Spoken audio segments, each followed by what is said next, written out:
Hi class, I'm just going to give you the last few bits of this through a video. So you're going to click on the plus sign and then you're going to search for a free photo to go in the background. I just searched for the word learning. And then once you have that done, you're going to click on text and heading 1 and then put in something like week 1. And then you can start actually writing your reflection. I'm just putting in here this reflection is. And I'm going to add a picture here in the middle just for fun. Let's see. So I'm going to go to photo, click the plus sign and go to photo, and then I will just search for whatever week 1 in this case. And then just find a nice little photo. And I'm going to change it. You can play around with that too. Feel free to play around with it as much as you like. And there you have it. Once you're done, you're going to click share, publish, and share link.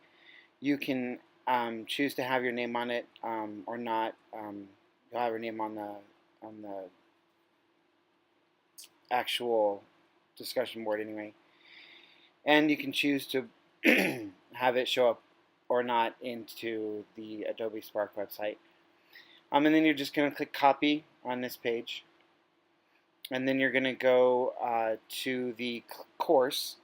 And once you get into our course, and this is the same for any course that I teach.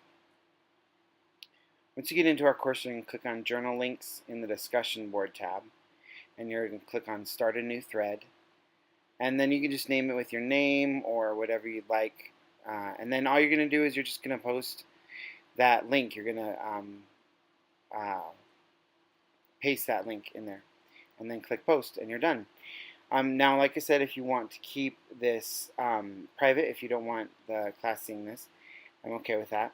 You're just going to want to go to the assignment folders and click on Journal Links. And you're going to have to put a document in here. So open up like a Word document or something and just paste that URL in there again. And then save it. It doesn't really matter where you save it or anything because it's just so that D2L can have that. Then you're going to click Add a File and you're going to navigate to that file, My Computer, and then navigate to that file. You can drag and drop it as I'm doing here. Excuse me. And then you're going to click Add. And make sure that you put the journal link in the comments box as well. And then click Submit. And you are done. That's about all there is to it. If you have any questions, let me know and I can help you out one-on-one. Thanks.